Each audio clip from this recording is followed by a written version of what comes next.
जयानगर में वाणी चल रही थी 22 मार्च 1967 तीसरे पीक की आज में बात चल रही थी बाप के साथ योग रखे तो आत्मा में रोशनी आ जाए। क्या रोशनी? बाप के साथ योग रखने से रोशनी आती है। इस स्थूल दुनिया में रोशनी देने वाला कौन है?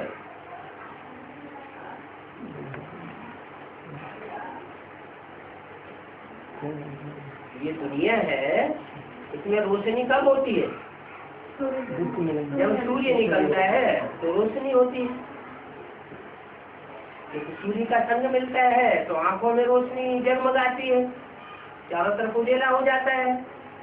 ऐसे ही ये जो ब्राह्मणों की संगम की दुनिया है, इसमें जिनका बाप ज्ञान सूर्य के साथ योग लग जाए तो आत्मा रोशनी में आ जाए। योग में ना रहने के कारण अंधेरा हो गया है। किसके साथ योग में न रहने के कारण? ज्ञान सूर्य बाप के साथ योग में न रहने के कारण अज्ञान का अंधेरा हो गया है।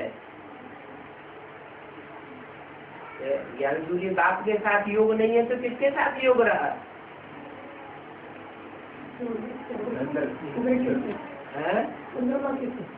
चंद्रमा से योग रहा, चंद्रमा से योग रहा।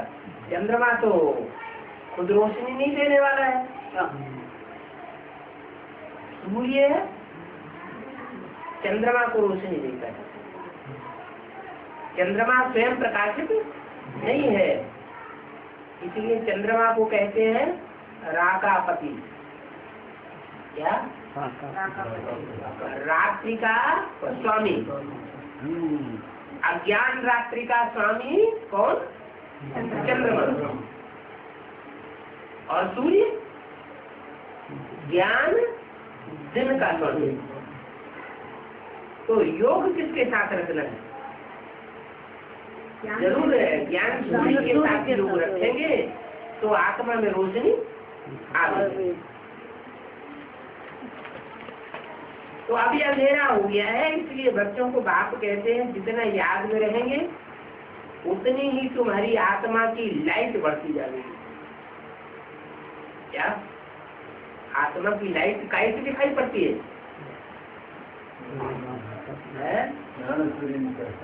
नहीं, आत्मा की लाइट, जिस आत्मा में लाइट बढ़ेगी, ज्ञान सूर्य के संग से याद से लाइट बढ़ेगी, उसकी रोशनी कैसे दिखाई पड़ेगी? आंखों से दिखाई पड़ेगी, पाँव से दिखाई पड़ेगी, आंखों से दिखाई पड़ती है।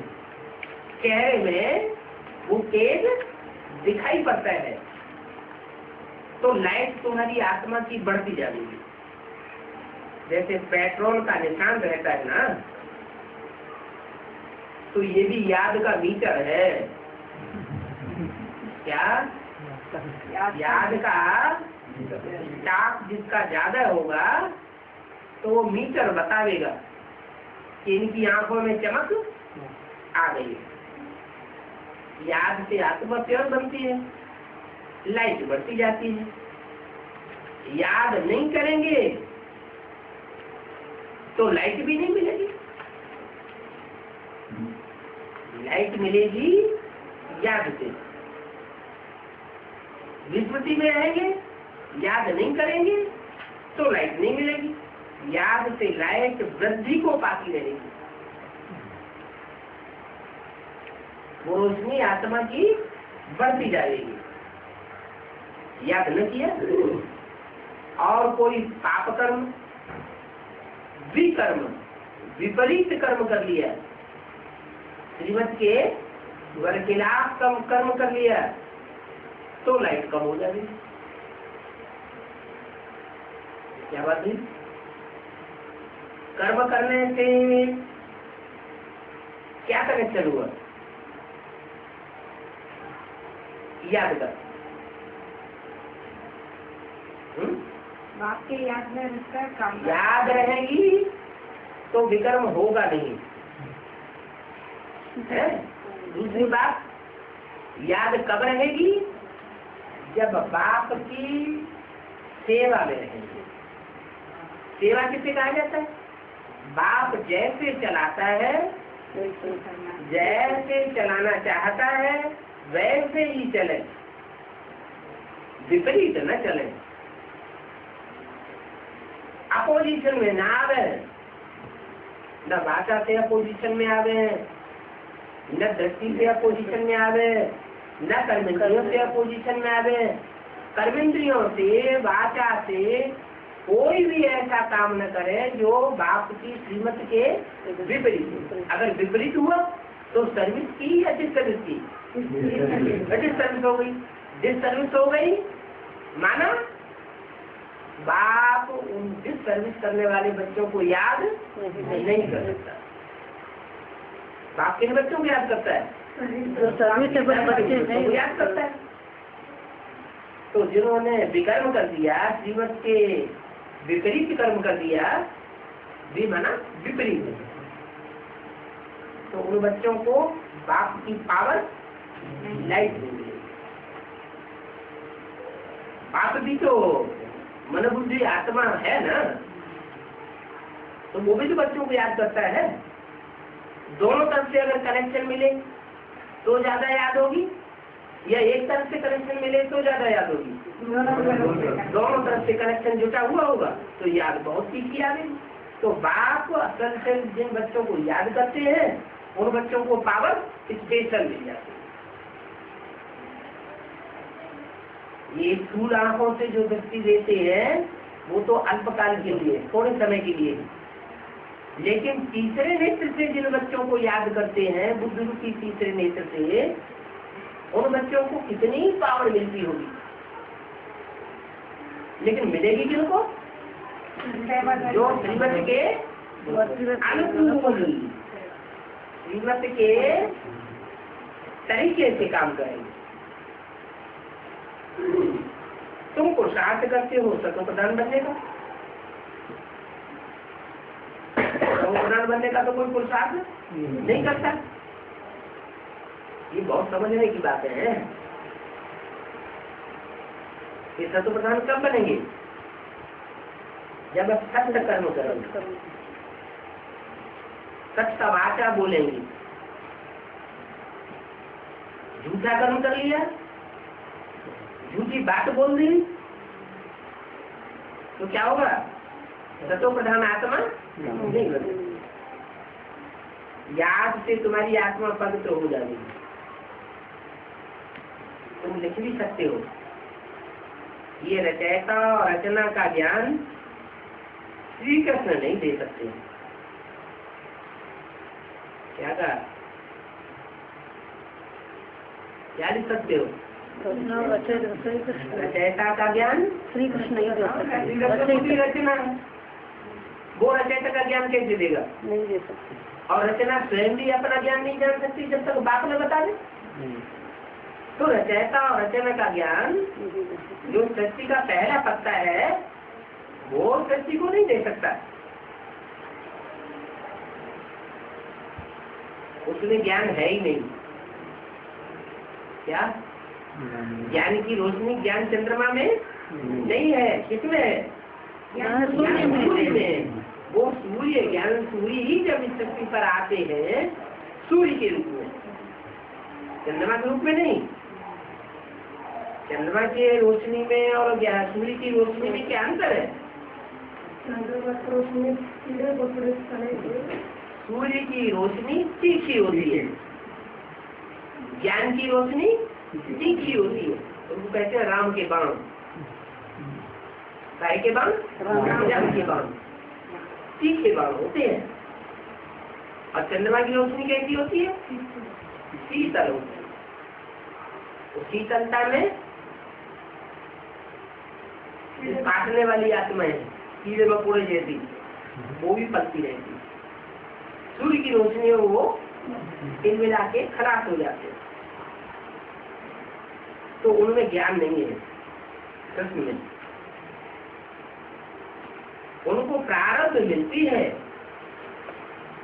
क्या बाप के यहाँ जन्म लेते हैं तो बाप से उनको प्रारब्ध नई दुनिया की मिल जाती। जरूर उन्होंने संग में से ऐसे कर्म किए होंगे। कैसे? कि बाप के ऊपर जीत पाई होगी। जिस बाप ने सत्युग में उन्हें जन्म दिया उसके ऊपर जीत पाई होगी। क्या जीत पाई है? हाँ, ये जी की संभाल की। वो तो छोड़ के चला गया, फेल हो गया, और इन्होंने संभाल किया तो वो प्रारब्ध मिल गई। क्या नई दुनिया की प्रारब्ध मिल गई। वो राम सीता वाली आत्माओं को उनका माँ बाप बन के बड़ी डोरी पड़ती है।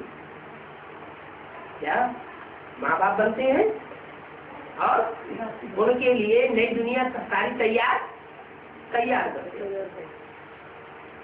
कैसे तैयार करते हैं? चैन की बंसी बजा के तैयार करते हैं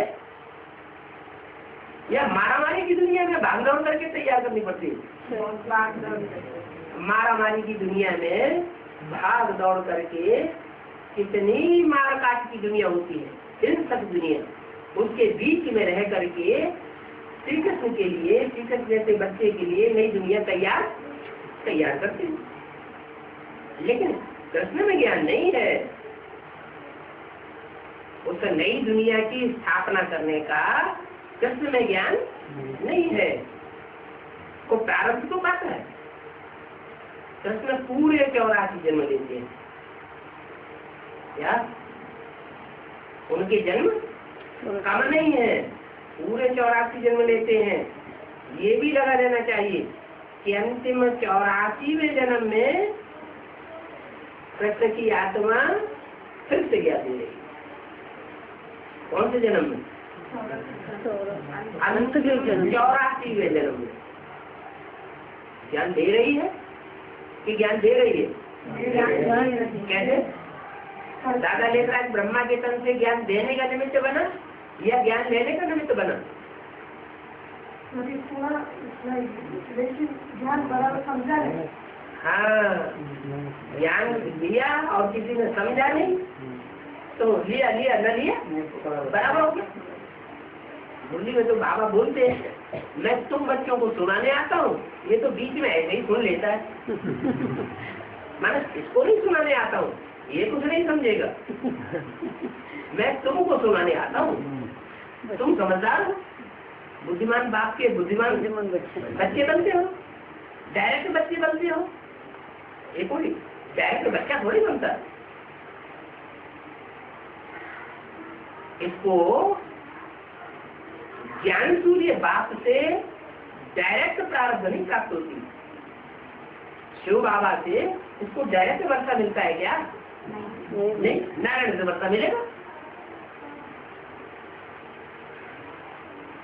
तो ये आत्मा, कृष्ण की आत्मा, दादा लेखराज की आत्मा अभी 84वें जन्म में फिर से माना पहले भी क्या ले चुकी थी। फिर से का क्या मतलब? पहले ले चुकी, आज में भी क्या ले चुकी थी बाप से? लिया था या नहीं लिया था? लिया था। और अभी फिर से वो ज्ञान सूर्य बाप से ज्ञान ले रही। फिर फर्स्ट नंबर में ये जाते हैं नई दुनिया में। बाप ने बताया है कि सतयुग में 9 लाख ही होंगे।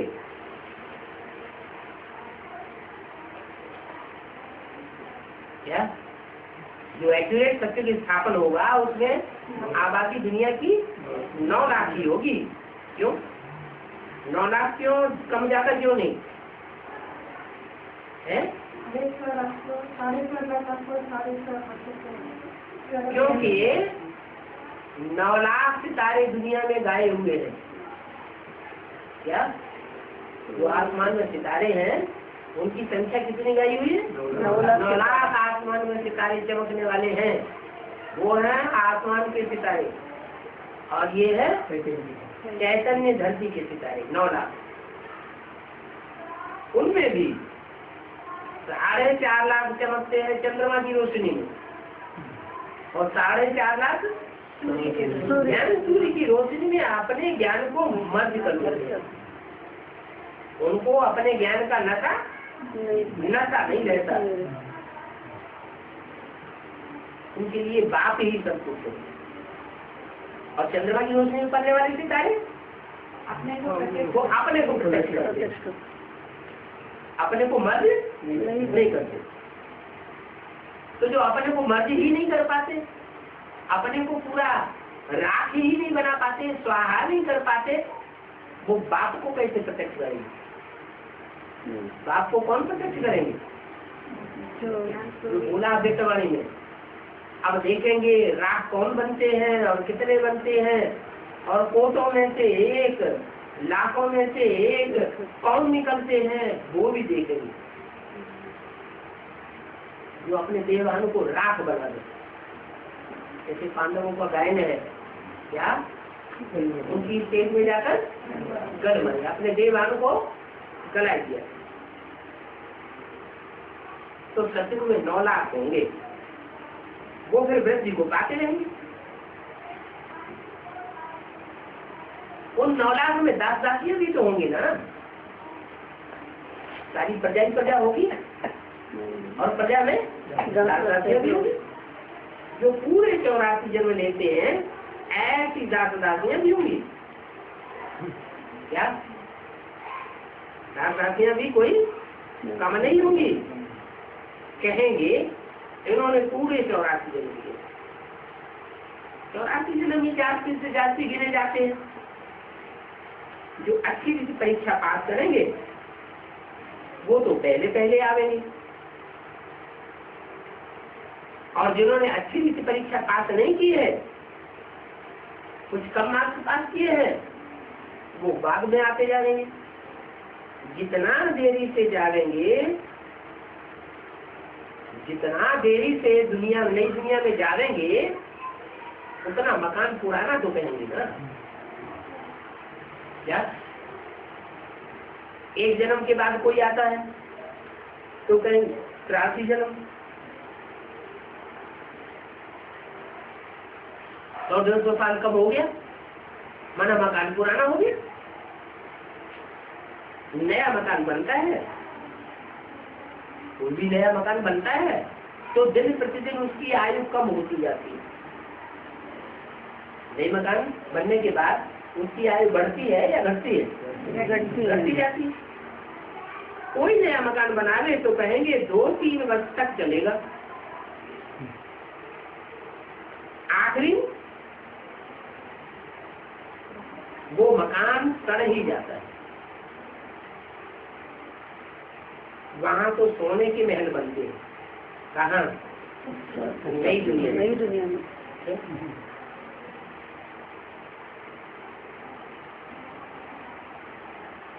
मिट्टी की ईंटों के मकान नहीं होंगे, पत्थर के मकान नहीं होंगे, सोने की ईंटें बनेंगी, कारखाना बनेगा। आत्मा सोने का, चैतन्य आत्मा रूपी ईंटें जो है वो सच्ची सोने की होंगी। उनमें कोई भी झूठा आदमी नहीं होगा। तो जो सोने का महल बनेगा वो जल्दी तो पुराना हो नहीं सकता। सोना तो बहुत लंबे समय तक चमकता रहता है ना। फिर भी सोने को साफ तो जरूर करना पड़ेगा। भले कितनी भी चमक मारने वाला सोना हो, फिर भी कुछ न कुछ समय के बाद उसमें गंदगी चढ़ जाती है और वो सफाई उसकी करनी पड़ती है। जेवर भल सच्चे सोने का बनाओ, आखिरी फिर भी उस जेवर की सफाई करनी पड़ती है। तो भी साबित होता है कि तुम बच्चों की आत्मा सोने मिसल थी, सोने जैसे थे, सच्चे थे। फिर कलयुग के अंत में उसमें हटात हो जाता है, तो सफाई करनी पड़ती है। सफाई के बाद फिर पालिश चाहिए। तुम बच्चों को सदैव यही खुशी होनी चाहिए कि हम तो नई दुनिया में जा रहे हैं। क्या तुम बच्चों को ये खुशी होनी चाहिए, और तथाकथित बेसिक ब्राह्मण वालों को ये खुशी नहीं होगी। क्या कि हम नई दुनिया में जीते जी जाने वाले, वो क्या समझेंगे? शरीर छूट जाएगा, फिर कभी अगले जन्म में हम नई दुनिया में जाएंगे। और तुम्हारी खुशी है हम तो इस शरीर से इसी जन्म में जीते जी नई दुनिया में जाने वाले। इस नरक में हमारा ये अंतिम जन्म है, इसके बाद इस दुनिया में हमारा कोई जन्म होने वाला नहीं है। इन आंखों से तुम जो कुछ देखते हो जानते हो ये पुरानी दुनिया है और ये सब पुराने शरीर है, इसलिए इनमें हमारा ममत्व तो लगने वाला नहीं है, क्योंकि हमारे तो तीसरे नेत्र में नई दुनिया बची हुई है। हम कहाँ जाने वाले हैं? हम तो नई दुनिया बाकी बनने वाले हैं। अभी हमको सत्युग की नई दुनिया में नया शरीर लेना है। 5 तत्व भी नए बन जाएंगे। अभी तो इस दुनिया की जो 5 तत्व पृथ्वी जल वायु और आकाश से जो शरीर बना हुआ है वो पुराना है। नई दुनिया में शरीर भी हमारा कंचन काया 5 तत्वों से सात्विक बनेगा। तो ऐसे ऐसे अंदर में विचार सागर मंथन चलना चाहिए। ये पढ़ाई है, अंत तक तुम्हारी ये पढ़ाई चलेगी। क्या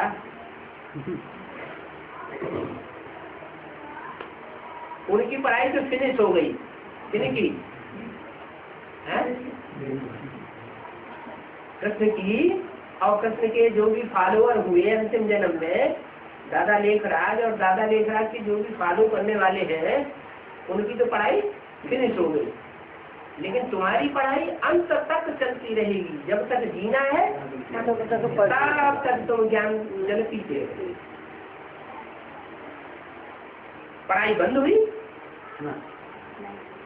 जैसे ही तुम्हारी पढ़ाई बंद हुई तो विनाश हो जाएगा।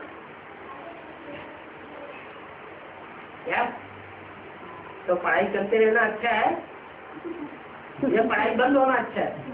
पढ़ाई चलते रहना क्या अच्छा है? चलते रहना अच्छा है बाबा। पढ़ाई चलती रहे। अच्छा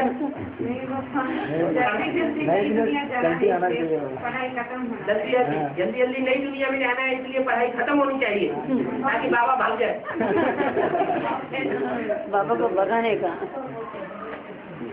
पढ़ाई बंद होगी तो विनाश हो जाएगा।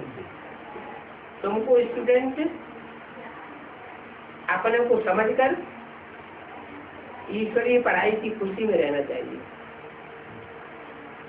क्या खुशी में रहना चाहिए? हमको भगवान पढ़ाते। उन तथाकथित ब्राह्मणों को भगवान नहीं पढ़ाते। उनको कौन पढ़ाते हैं? उनको मनुष्य गुरु दादी दादा देहधारी पढ़ाते, और हमको भगवान पढ़ाते।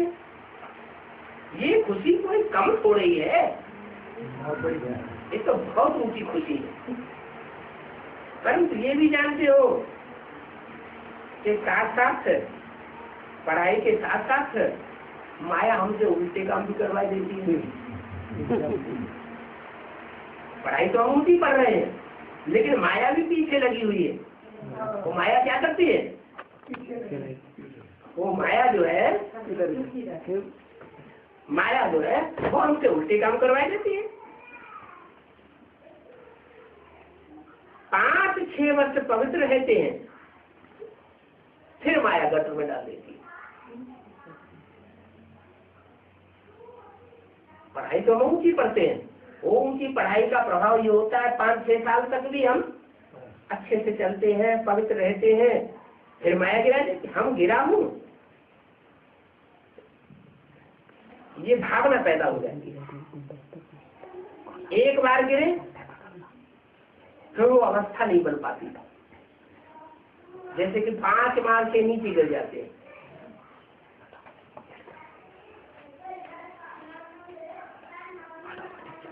वो गिरने की बात बार बार अंदर को खाती रहती है। ज्ञान में चलने के बाद कोई गिरते हैं तो गिरने की बात बार बार दिल के अंदर खाती रहती है। अभी तुम बच्चों को सारी स्मृति रखेंगे, इस जन्म में जो पाप किए हैं हर एक आत्मा को अपने जीवन का तो पता है। कोई मंद बुद्धि, कोई विशाल बुद्धि होते हैं।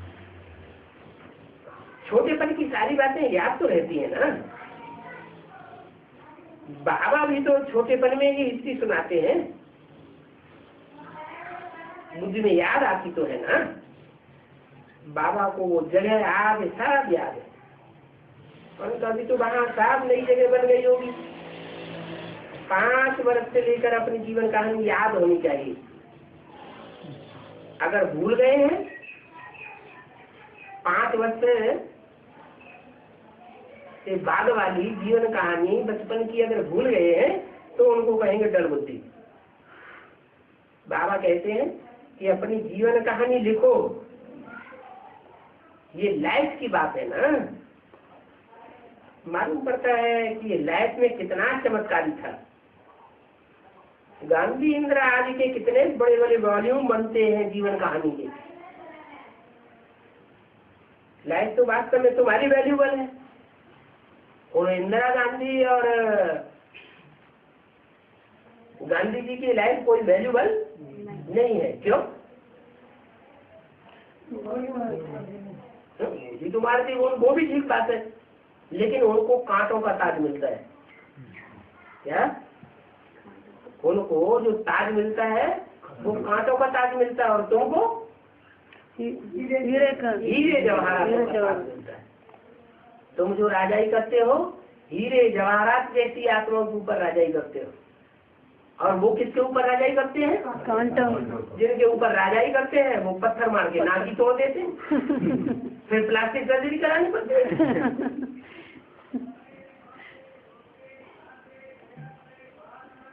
तो लाइफ तो वास्तव में तुम्हारी वैल्यूबल है। तुम लोगों के आगे तो और कितने बड़े बड़े वॉल्यूम बनते हैं। लाइफ तो वास्तव में तुम्हारी वैल्यूबल। तुम लोगों के आगे कोई की भी लाइफ बस ना टिकेगी। तुम्हारी नजर में तो वो कोई लाइफ नहीं है। वंडरफुल लाइफ तुम्हारी ये है, ये है मोस्ट वैल्यूबल लाइफ, अमूल्य जीवन है। क्या अमूल्य क्या होता है? चांदी, सोना, हीरा क्या अमूल्य होता है? हीरे की भी कीमत होती है, लेकिन कोई कोई हीरा ऐसा होता है जिसकी कीमत कोई आंक ही नहीं सकता। कौन सा हीरा? कोई नहीं हीरा ऐसा है जिसकी आज तक कोई कीमत आंक नहीं सकता। तो तुम्हारी जीवन अमूल्य हुई ना। तुम्हारे इस जीवन की वैल्यू नहीं कही जा सकती है। इस समय तुम बहुत सर्विस करते हो। ये लक्ष्मी नारायण तो कुछ भी सर्विस नहीं करते हैं। कौन से लक्ष्मी नारायण? जो सत्य के लक्ष्मी नारायण है, राधा कृष्ण के जन्म रूप में जन्म लेकर के प्रिंस बनते हैं, फिर बड़े होकर नारायण बनते हैं। उनकी तो कुछ भी वैल्यू नहीं है। क्यों? तो शरीर छोड़ दिया। नहीं, शरीर भी छोड़ दिया। सत्युग में जो लक्ष्मी नारायण जन्म लेंगे वो कोई की सेवा नहीं करेंगे, विश्व का कल्याण नहीं करेंगे, वो कोई सेवा नहीं करते, इसलिए उनकी कोई वैल्यू नहीं है। तुम्हारी लाइफ बहुत वैल्यू है। जबकि औरों की भी ऐसी जीवन बनाने की तुम सर्विस करते हो, तो वैन लाइफ तुम्हारी लाइफ हो जाती है। वैष्णो देवी का भी मंदिर है ना। मंदिर किस बात की यादगार है? हाँ, मंदिर जो बना है वो प्योरिटी की यादगार है। कि मंदिर में वो वैष्णो देवी की कितनी पूजा होती है, कितना बड़ा मेला लगता है। अभी तुम सब वैष्णव, मनुष्यों की तो ये भी बुद्धि नहीं चलती है कि एक ही सिर्फ वैष्णव थोड़ा ही होगा।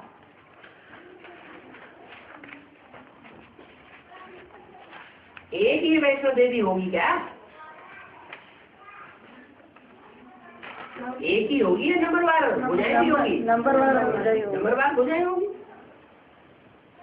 22 मार्च 1967 की वाणी का चौथा पेज। वैष्णव माना कि तुम पवित्र बन गए, विष्णु की औलाद बन गए। विष्णु माना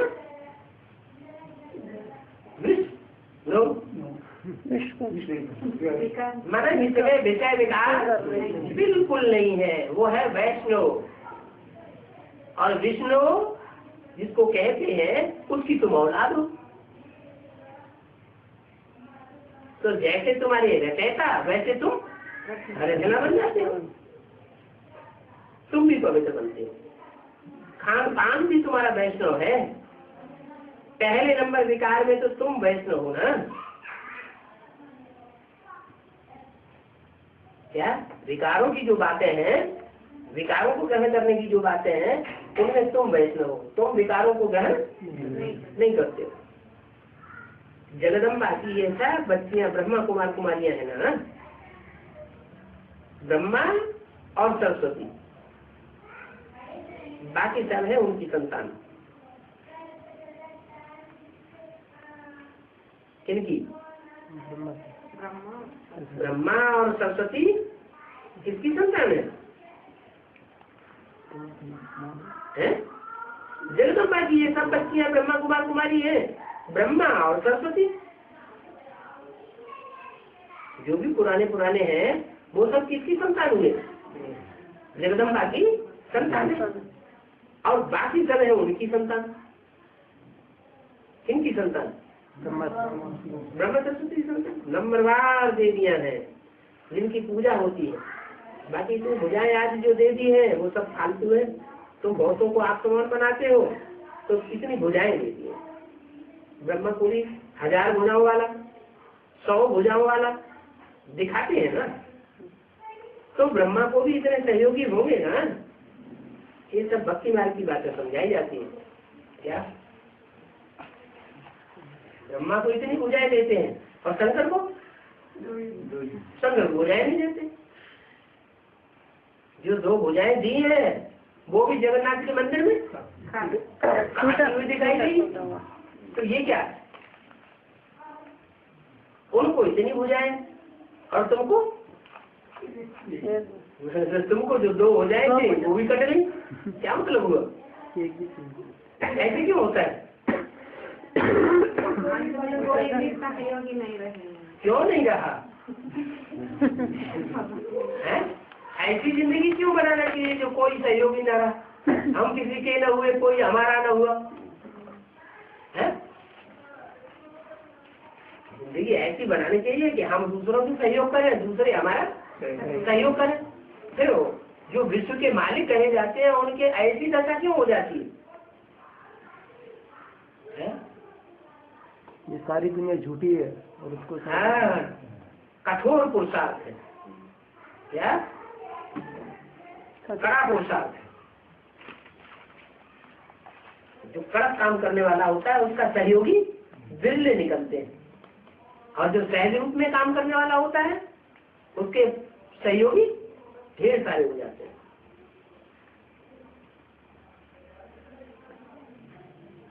तो तुम जानते हो कि ब्रह्मा को कितनी भुजाएं हैं। इतनी भुजाएं होने का राज क्या है? सहयोगी।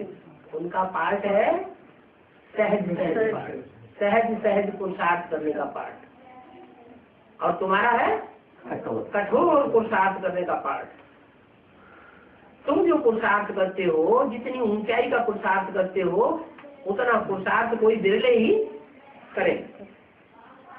ये सब भक्ति मार्ग की बातें 100 भुजाएं, 1000 भुजाएं जो दिखाई जाती हैं वो बाप समझाते हैं।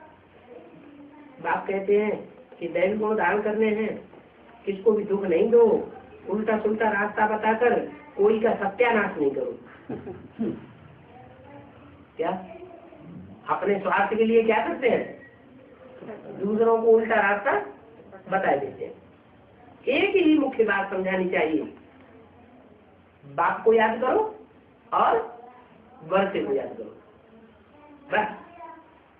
वैद पर ये बात समझाओ।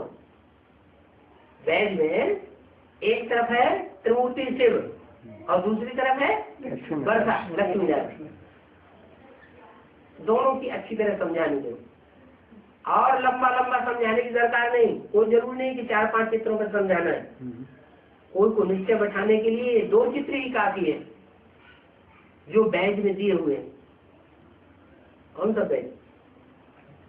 वो प्लास्टिक का स्टील वाला बैज है? बैज कौन सा है? जड़ बैज नहीं। जड़ बैज की जानकारी बुद्धि में होगी तो दूसरों को जड़ बैज ही समझा देंगे। और जो चैतन्य बैज है, ब्रह्मा का पार्ट किसका है चैतन्य में, विष्णु का पार्ट इस दुनिया में किसका है वर्तमान में, और शंकर का पार्ट इस समय कौन बजा रहा है, ये बात, ये बैज है, ये त्रिमूर्ति शिव की जानकारी तुम्हारी बुद्धि में होगी तो तुम दूसरों को भी दे सकोगे। तो ये त्रिमूर्ति शिव का बैज बुद्धिमूर्ति पाकिट के अंदर पड़ा हुआ हो। कभी बोला मुरली में कि बैज पाकिट के बाहर हो? तथागत ब्राह्मण क्या करते हैं? बैज को बाहर रखते हैं। बाहर लटकाने की बात नहीं है, ये है पॉकेट के अंदर रखने की बात। मुरली में जहाँ कहीं बोला पॉकेट में पढ़ा रहे, पॉकेट में पढ़ा रहे, वो भी स्थूल पॉकेट समझ लेते हैं। है कौन सी पॉकेट? पॉकेट में ये त्रिमूर्ति शिव की जानकारी बुद्धि में अच्छी तरह बैठी हुई होनी चाहिए। और दूसरी तरफ लक्ष्मी नारायण का क्या पार्ट होता है, कैसे वो पार्ट मिलता है, कैसे वो विश्व के मालिक बनते हैं, वो वर्षे की बात नहीं समझानी। तो बैठ पर समझाओ। बाबा ने समझाया है कि मेरे भक्तों को समझाओ। क्या? मेरे भक्तों को समझाओ। जो मेरे भगत हैं उनको समझाओ, देवताओं के भक्तों को नहीं, देवियों के भक्तों को नहीं, जो रावण जैसे राक्षसों के भगत हैं उनको भी नहीं, धर्म पिताओं के भक्तों को नहीं। किसको समझाओ? जो मेरे भगत है। मेरे भगत का क्या मतलब? भगवान आकर के वारसदार बच्चे बनाता है कि भगत बनाता है? तो ये कोई बात मेरे भक्तों को समझाओ नहीं। मेरे भगत तो बाप इस धरती पर आते हैं वो तो वारसदार बच्चे ही बनाते हैं, लेकिन जिसमें प्रवेश करते हैं उसकी प्रजा भी बनती है, उसके वारसदार बच्चे भी बनते हैं, उसके दास दासी भी बनते हैं और उसके भगत भी बनते हैं। तो बाबा ने समझाया कि मेरे भक्तों को समझाओ। वो भक्त मिलेंगे मंदिरों में। क्या? कौन से मंदिरों में? शिव मंदिर में। सभी मंदिर में तो भक्त मिलते ही। मेरे भक्त मिलेंगे मंदिरों में। जो भी मंदिर है, सेंटर से है, गीता पाठशालाएं हैं, उनमें मेरे भक्त मिलेंगे। शिव के मंदिर में जाओ, जो मेरे असली भक्त हैं वो वहाँ ही मिलेंगे। कहाँ? शिव के मंदिर में। शिव के मंदिर में। तुम जानते हो कि आपे ही पूज्य और आपे ही पुजारी तुम बनते हो। पुजारी फिर पूज्य होंगे। आज देव के मंदिर में भी तुम जाकर समझा सकते हो।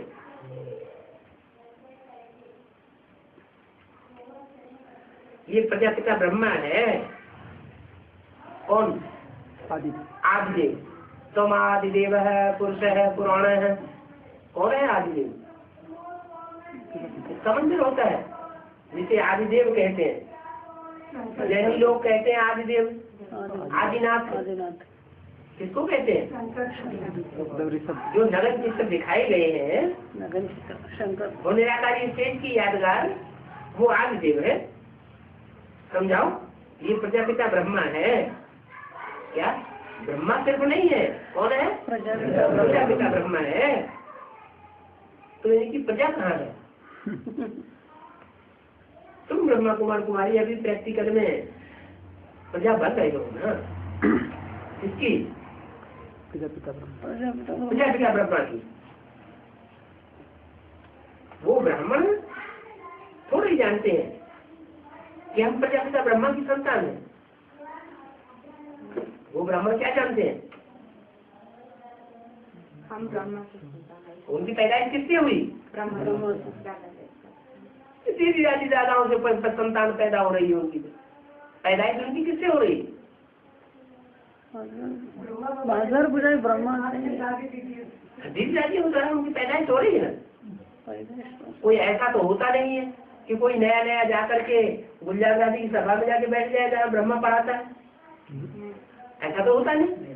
माने पहले पहले संदेश किससे मिलते हैं? कोई भी दीर्घ ज्यादा या कोई भी ब्राह्मण होते हैं तथा कहते तुम ब्राह्मण संदेश लेते हैं। वैसे वो कहते हैं हम ब्रह्मा की संतान है, लेकिन उनसे पूछो तुम्हारा ब्रह्मा कहाँ है तो कहीं सूक्ष्म में है। ब्रह्मा सूक्ष्म मतलब तुम यहाँ कहाँ से आ गए? क्या सूक्ष्म मतलब? वो कहेंगे ब्रह्मा तो हमारा होकर गया। क्या? ब्रह्मा तो होकर गया था हमारा ब्रह्मा जिसकी हम संतान है, वो पहले होकर गया है। अच्छा, तुम कहेंगे शिव बाबा और ब्रह्मा बाबा होकर नहीं गए हैं, अभी भी हाजिर है। तुम क्या कहेंगे? शिव बाबा तुम कहेंगे शिव बाबा और ब्रह्मा बाबा अभी भी हाजिर हैं। शिव बाबा का तो विरुद्ध है, साथ चलेंगे, साथ रहेंगे, साथ श्वास अंत तक निभाएंगे, खेलेंगे, खाएंगे, पिएंगे, सोएंगे, सब साथ साथ करेंगे अंत तक। अब तुम कैसे हो? हमारा ब्रह्मा चला गया। अरे चला नहीं गया, हमारा ब्रह्मा तो हमारे साथ है और हाजिर है। तुम कहेंगे हाजिर है और वो कहेंगे चला गया। हाँ, वो ब्रह्मा हो करके गया। अजमेर में भी ब्रह्मा के मंदिर में तुम अच्छी रीत समझा सकते हो। क्या समझाने के लिए कहाँ जाओ? अजमेर कौन से अजमेर में? माउंट आबू। वो भक्ति मार्ग वाले अजमेर में? भक्ति मार्ग वाला अजमेर या ब्राह्मणों की दुनिया का जो अजमेर है? ब्राह्मणों की दुनिया का जो अजमेर है, जहाँ ब्रह्मा की मूर्ति रख करके उसकी पूजा करते हैं, वो दूर दूर तीर्थों से भगत लोग बुला बुला के लाते हैं, वहां जाकर के समझाओ, अच्छी रीति समझाओ। ब्रह्मा के मंदिर में जाकर के पूछो प्रजापिता ब्रह्मा कहाँ है,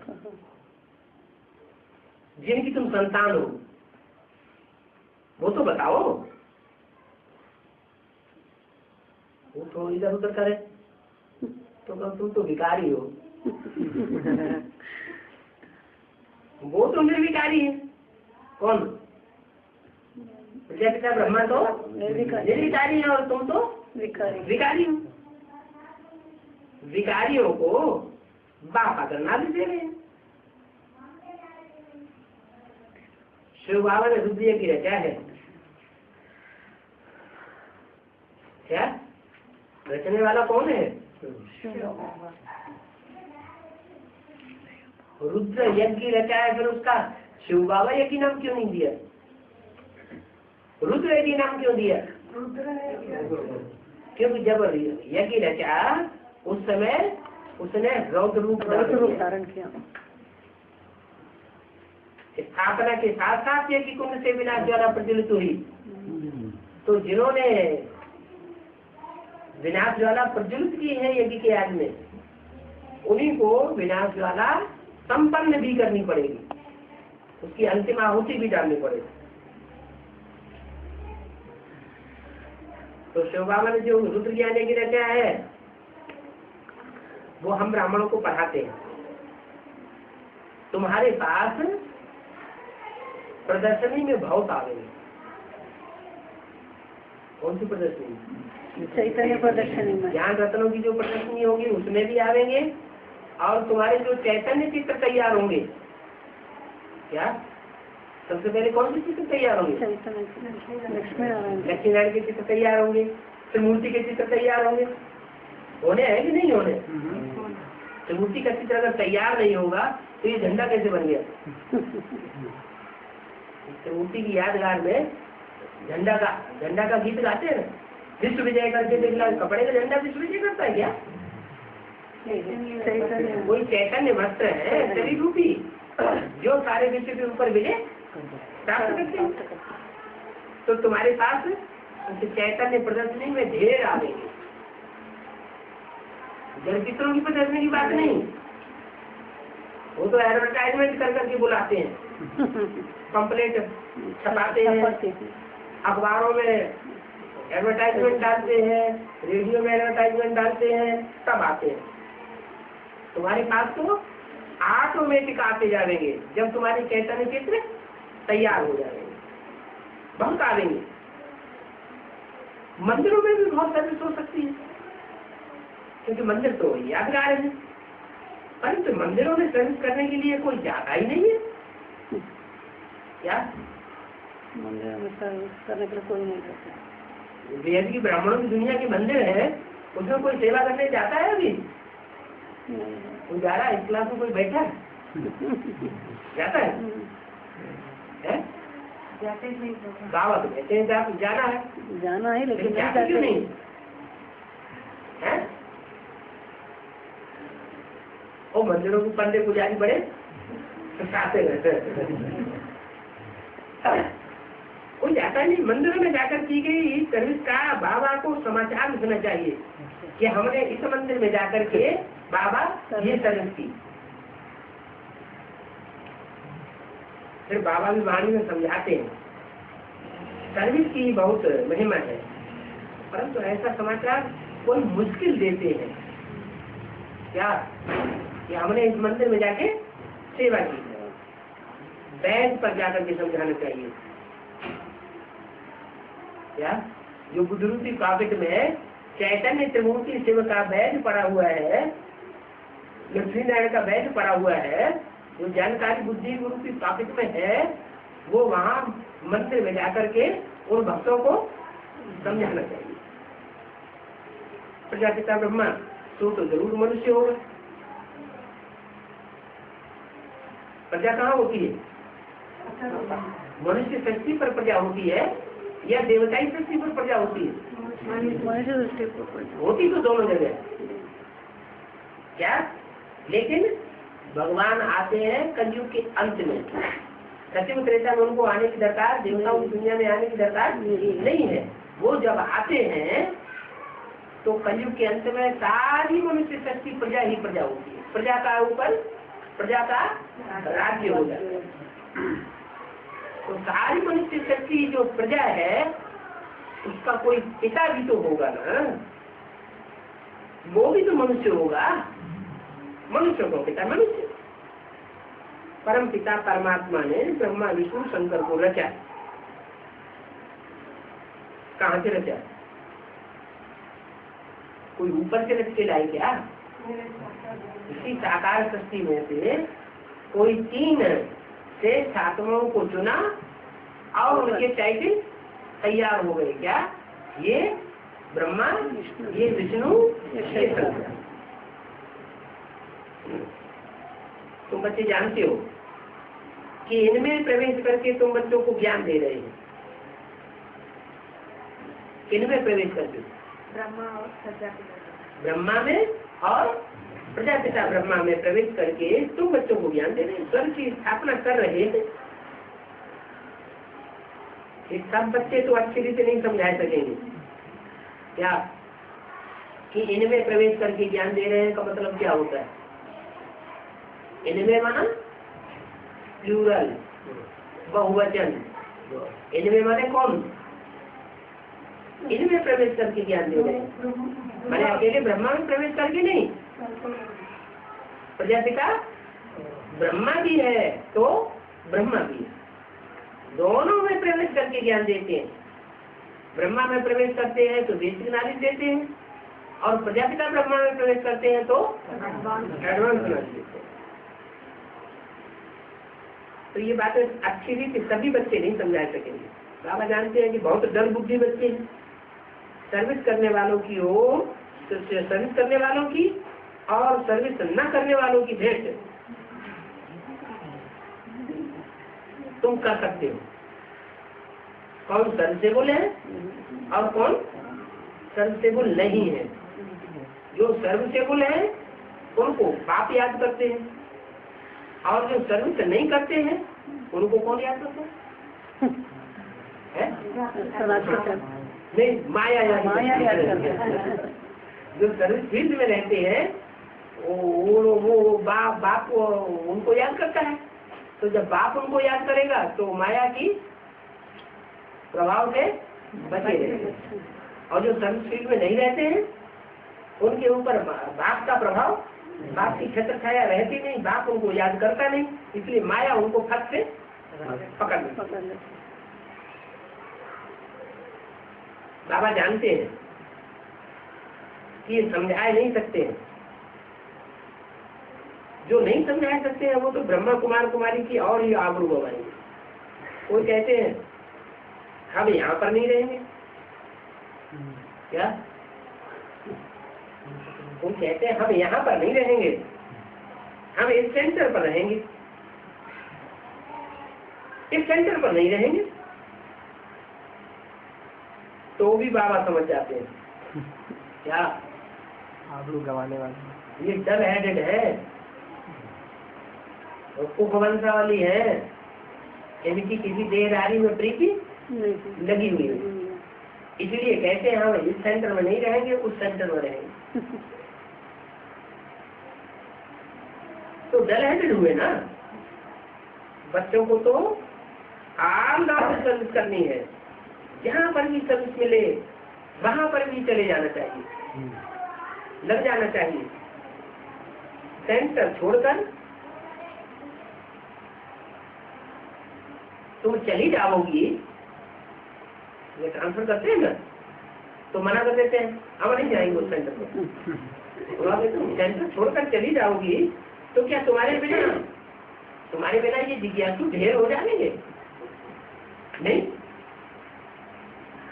आपस में ही क्लास में चला सकते हैं तो बाकी क्या है? तो जो कुछ भी अभी तक सीखा तो सब फेल हो गए। मान लो ब्राह्मणी से कोई सेवा लेते रहे सेंटर में कई सालों तक और ब्राह्मणी को ट्रांसफर कर दिया और सब अपने अपने घर बैठ गए, तो इसका मतलब सब डल हेडेड स्टूडेंट्स हैं या होशियार बुद्धि है? सब डल हेडेड। अरे कोई तो ऐसा निकलना चाहिए जो क्लास चलावे, गीता पाठशाला बैठ करके जमा दे।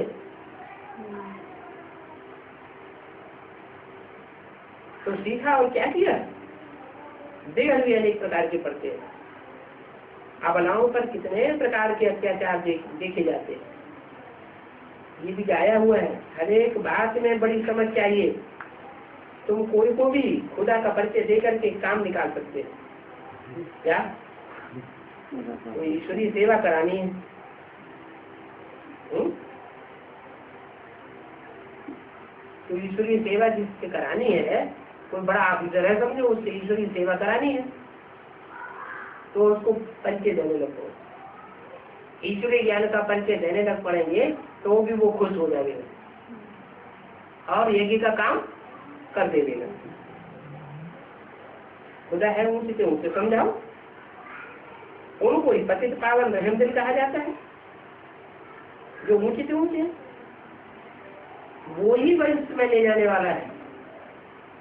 कौन? खुदा। उसके सिवाय और कोई भविष्य में ले नहीं जा सकता। वो अल्लाह कहते हैं। क्या कहते हैं कि मुझे याद करो तो तुम मेरे पास आ जाओगे। इस दुनिया से छूटने के लिए अल्लाह को याद करते हैं। सच में तो कोई याद नहीं करते हैं। सच की तो स्थापना हो रही है, वहां कोई अल्लाह को याद नहीं करते। और यहाँ शैतानी राज्य में सब अल्लाह को याद करते हैं।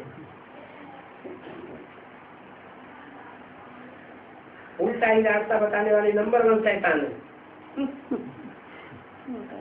क्या उल्टा रास्ता बनाना नंबर 1 चलता है। सदगति करने वाले भगवान के लिए कह देते हैं कि वो कुत्ते बिल्ले सब में परमात्मा है, तो उल्टा ही रास्ता बताया ना, इसलिए उनका नाम हिरण्यकश्यप रखा है। क्यों उल्टा रास्ता बताते हैं? ये सब बातें बाप बैठ समझाते हैं, बुद्धि में भी नंबरवार ही बैठता है। जो समझते होंगे वो फिर दूसरों को समझाएंगे। ओम शांति।